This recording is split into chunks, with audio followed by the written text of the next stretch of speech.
લાદી ચોળી, કલર કર્યો અને ઘણું બધું સુધારો વધારો કર્યો. જે મા છે એમના આશીર્વાદથી, મારા જે પિતા જે હયાત નથી એમના આશીર્વાદથી, અને આ જે મારા ઘરના સભ્યો છે, મારા જે પત્ની છે તથા મારા બાળકો, એમના સાથ સહયોગથી આ મકાનની અંદર અમે થોડું ઘણું પણ સુધારા વધારા કરી શક્યા. તો આ મકાનની અંદર અમે બાબા સાહેબની જે પ્રતિમા છે એવું રૂપ અમે અહીંયા સ્થાપિત કર્યું, તથાગત બુદ્ધનું રૂપ અહીં સ્થાપિત કર્યું. અને આપ જોઈ શકો છો કે આ બધું કામ અમે માતા પિતાના આશીર્વાદથી કરી શકાશે. જો માતા પિતાના આશીર્વાદ ન હોય તો અમે કાંઈ કરી શકવાના નહોતા. મારા પિતા હયાત નથી પણ મારી મા એ હયાત છે, તો અમે એમના જેટલા પણ ગુણગાન ગાય એમનું ઋણ ચૂકવી પણ અમે ચૂકવી શકવાના નથી. કારણ કે એમને ટાઢ, તડકો, મુશ્કેલી અને ઘણું બધું વેઠ્યું છે.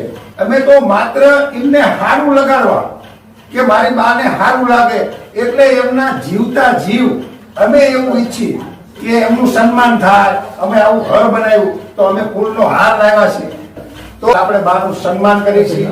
એને ભયવતી કે જે માતાના કારણે અમે સુખી થયા છીએ અને હજી પણ અમારે ઘણી બધી એમની જરૂર છે, એમને જાજુ જીવે અમે એવું ઈચ્છીએ છીએ. અને એમના આશીર્વાદથી આજ અમે આ તમારી સમક્ષ હાજર છીએ. તો મારા જે પત્ની છે એમણે પણ 25-26 વર્ષથી અમારો સાથ સહકાર આપ્યો છે. અને આ મારું પરિવાર એને ખૂબ જ અમને સાથ સહકાર આપી અને આ બધા કાર્યમાં સફળ થવામાં મદદ કરી છે.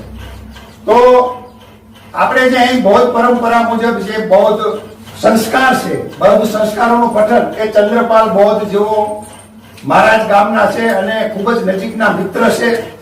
અને સાથે સાથે એમના ધર્મપત્ની અને એમની દીકરી વૈશાલીબેન પણ અહીં આજે ઉપસ્થિત છે. અને ગામના જે હીરાભાઈ છે, શાંતિલાલ છે, તેઓ પણ પરિવાર સાથે અહીં પધાર્યા છે. તો હું એમને પણ ખૂબ ખૂબ ધન્યવાદ આપું છું અને આ કાર્યક્રમને સફળ બનાવ્યો છે. કે 11 એપ્રિલ મહાત્મા જ્યોતિબા ફૂલેનો જન્મદિવસ છે. તો આપણે અહીંથી એ જન્મદિવસની ઉજવણીનો પણ એક ભાગ છે.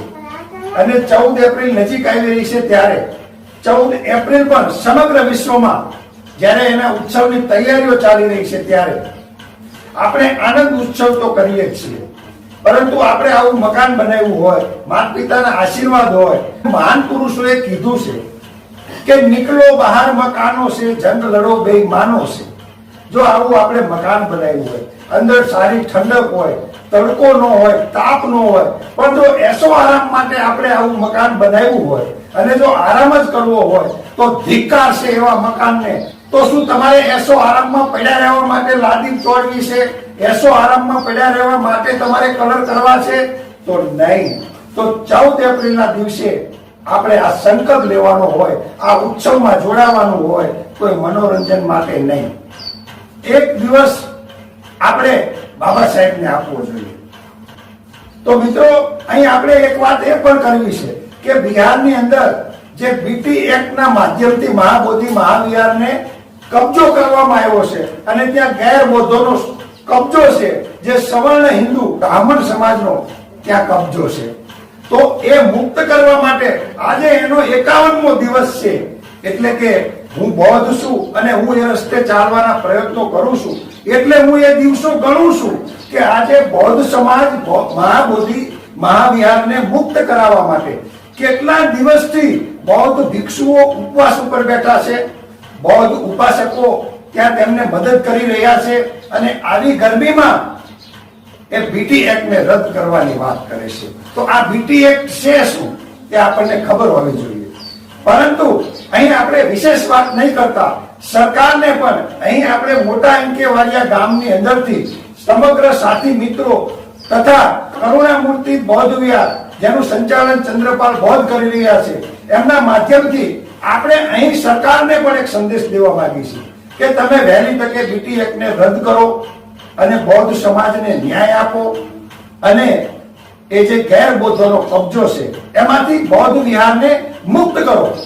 કારણ કે જે બૌદ્ધ વિહાર મહાબૌદ્ધ વિહાર કહેવાય છે ત્યાં તથાગત બુદ્ધને સંબોધિ પ્રાપ્ત થઈ, એટલે કે તેમને ત્યાં જ્ઞાન પ્રાપ્ત થયું હતું.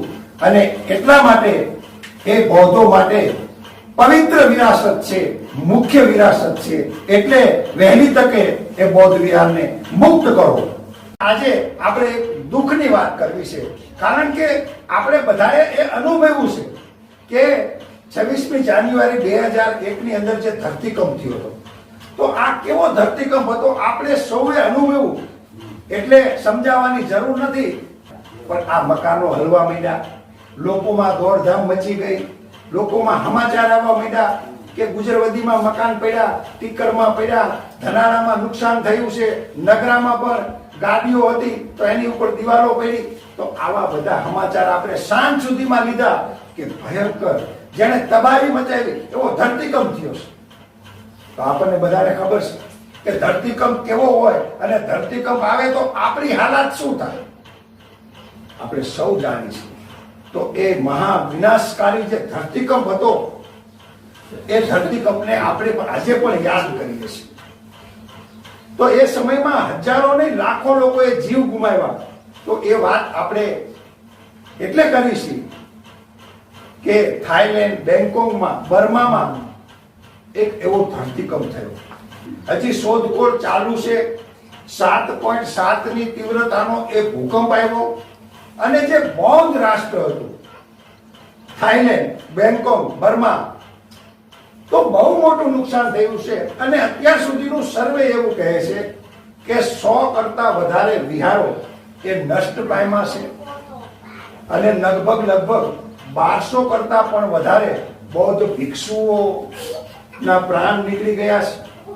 અને સાથે સાથે 600 કરતા વધારે આંકડો બૌદ્ધ ઉપાસકોનો પણ છે કે જેમણે પણ આ દુનિયા છોડવી પડી, એમને જીવ ગુમાવવા પડ્યા. તો આવો કારનો ધરતીકંપ ત્યાં આવ્યો છે. અને નાના મોટા આંચકાઓ હજી ચાલુ છે.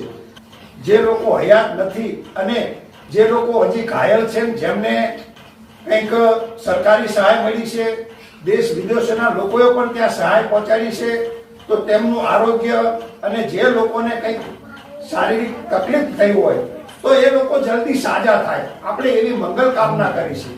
અને જે લોકો આપણી વચ્ચે હયાત નથી એવા બૌદ્ધ ભિક્ષુઓ તથા બૌદ્ધ ઉપાસકોને, બૌદ્ધ પરિવારોને પુષ્પાંજલિ અર્પણ કરીએ છીએ.